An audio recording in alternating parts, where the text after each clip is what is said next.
नमस्कार, public news times channel Shimla में आपका स्वागत है। हिमाचल प्रदेश के औद्योगिक प्रशिक्षण संस्थानों से आईएमसी और एसडब्ल्यूएफ कर्मचारी वीरवार को सचिवालय पहुंचे और सरकार से नियमित करने की मांग उठाई। कर्मचारियों का आरोप है कि वे पिछले 10 सालों से नियमित कर्मचारियों की तरह ही कार्य कर रहे हैं। कई बार मुख्यमंत्री और मंत्री से मिले, लेकिन आश्वासन ही मिले। जी सर, नमस्कार। मैं महेश सिंह, गवर्नमेंट आईटीआई कोटली से प्लम्बर इंस्ट्रक्टर, और मेरे साथ में हमारे आईएमसी एसडब्ल्यूएफ यूनियन के हमारे सभी ट्रेनर लोग, और हम लोग आए हैं पूरे हिमाचल से। क्या मांग है, किस बात में? जी सर, हमारी ये मांग है कि हमें जो है एक कट ऑफ डेट हमारी पॉलिसी के तहत 31/7/2015 पड़ी थी, तो उस कट ऑफ डेट के कारण जो है उससे पहले जो हमारी भर्तियां हुई थी, लेकिन कुछ लोग उसमें से रह गए थे जो 31/7/2015 से पहले जो भर्तियां हुई थी, लेकिन उसके बाद उन्होंने 2 दिन बाद या 3 दिन बाद जिन्होंने ज्वाइन किया है, उसके बाद में जो भी भर्तियां हुई है, हमारे बंदे जो उस पॉलिसी के तहत नहीं लगाए जा रहे हैं, तो उनको रेगुलराइजेशन का जो मिलना था वो रेगुलराइजेशन भी नहीं हो पा रहा है। और साथ में हमारे जो भाई लोग हैं सभी को 10-10 साल जो है डिपार्टमेंट में हो चुके हैं, और 10 साल एक बहुत लंबी उम्र होती है, क्योंकि 10 साल की उम्र जो होती है वो हमारे अपने सरकार को दे चुके होते हैं, हमारे साथ में जो कलीग हैं हमारे। और हमें इस बात का खेद होता है कि सरकार हमारी बातें नहीं सुन रही है। बार बार हम लोग जहाँ भी सरकार के नुमाइंदे, चाहे मुख्यमंत्री साहब हो, चाहे तकनीकी शिक्षा मंत्री साहब हो, चाहे पीडब्ल्यूडी विभाग मंत्री साहब हो, या फिर विधानसभा अध्यक्ष जी हो, तो हम सबसे ये बार बार गुहार लगाई जा रही है कि हम लोग भी कहीं पे हैं, हमें भी सुनो। लेकिन बार बार जो आश्वासन पर आश्वासन हमें मिलते आ रहे हैं, और हमारे भाइयों को हर बार जो है मायूसी जो है हाथ लगती जा रही है। आगे क्या रणनीति रहेगी?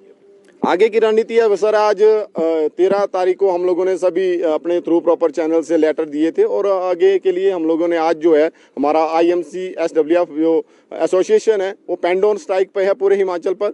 और आगे के लिए हम लोग, अगर हमारी बात नहीं सुनी जाएगी, तो हम लोग शायद अनिश्चितकाल हड़ताल पर भी जा सकते हैं।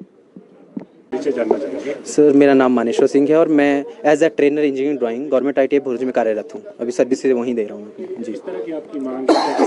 सर, हमारी मांग तो इससे रिलेटेड है कि जैसे हमारे 277 एम्प्लॉयज़ हैं, ट्रेनर उसमें टीचिंग नॉन टीचिंग सारे स्टाफ हैं, तो हमारी यही मांग है कि क्या हुआ, सरकार जब इससे पहले हमारी कांग्रेस सरकार थी तो उस टाइम क्या हुआ था, कुछ एम्प्लॉयज़ ऐसे ही रखे गए थे, एज ए ट्रेनर रखे गए थे।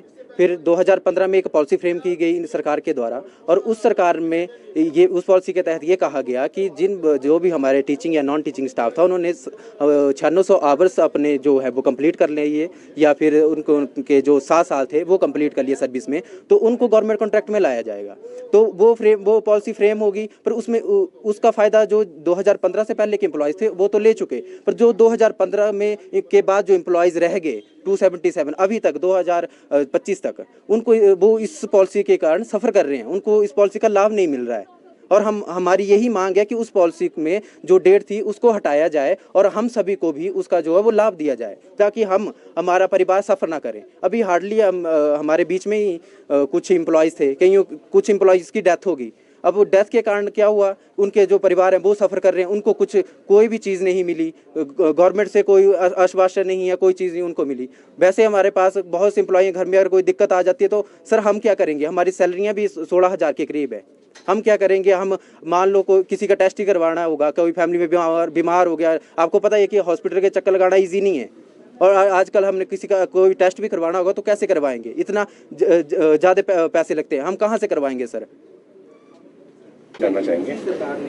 मैं Sanjeev Thakur, technical education union association की तरफ से। सर, आज आप लोग सचिवालय आए हैं, किस बात को लेकर? सचिवालय में सर देखो, हमारा बड़े 5-6-7 सालों से हम सरकार से बार बार यही आग्रह कर रहे हैं कि जो हमारी पॉलिसी बनी हुई थी, हमें उस पॉलिसी में जो एक कट ऑफ डेट की वजह से जो हम कंसीडर नहीं हुए हैं, और पूरे हिमाचल में हम 277 कैंडिडेट जो हैं इस डेट की वजह से जो है इस टाइम जो हम वांछित हैं। मांग क्या कर रहे हैं? मांग सर सरकार से हम यही कर रहे हैं कि जो पॉलिसी है हमें भी वन टाइम रिलैक्सेशन उस पॉलिसी में दी जाए जो 277 कैंडिडेट है ऑल हिमाचल में। कितने समय से ये मांग कर रहे हैं और अभी तक लिस्ट पे कोई कार्रवाई नहीं हुई? देखो सर, लगातार हम 2017 से सरकारों से यही मांग कर रहे हैं कि हमारे बारे में सोचा जाए, हमारे परिवारों के बारे में सोचा जाए कि हमारा भरण पोषण किस तरीके से होगा। किसी मंत्री से भी आप मिले? आज सर देखिए, मंत्री वैसे तो कैबिनेट थी, इमीडिएटली टेंटेटिव में ये रद्द हो गई है, आगे 15 के लिए कर दी गई है। तो आज हम वैसे तो हमने अपने मिनिस्टर जो हमारे श्री राजेश धर्मानी जी हैं, टेक्निकल मिनिस्टर, उनसे हमने मुलाकात करनी थी, लेकिन कुछ कारणवश वो यहाँ पे नहीं है। और हम आज जो मिले हुए हैं धनीराम शांडिल जी, हमारे स्वास्थ्य मंत्री, और हमारे PWD के जो मिनिस्टर हैं आदरणीय श्री विक्रमादित्य जी, उनसे हम बातचीत की रहे। उन्होंने हमें आश्वासन दिया कि बहुत ही जल्दी जो है आपका काम जो है धरातल पर उतारा जाएगा। आने वाले दिनों में आपकी डिमांड पूरी नहीं होती तो किस तरह की रणनीति रहेगी? आने वाले दिनों देखो सर, अब वैसे तो सरकार हम जैसे हमारे फीडबैक आ रही है कि हमारा काम हो जाएगा, तो हमें ऐसा लग रहा है कि हमारा काम ये हो जाएगा। अगर 1% लगता है हमें कि हमारा काम नहीं हो पाता है, तो सर आगे के लिए हम फिर रणनीति उस हिसाब से तैयार करेंगे। धन्यवाद। रोजाना ताज़ा खबरों के लिए जुड़े रहें public news times channel Shimla के साथ सभी सोशल मीडिया प्लेटफॉर्म पर। हमारे चैनल को लाइक, शेयर और सब्सक्राइब करें।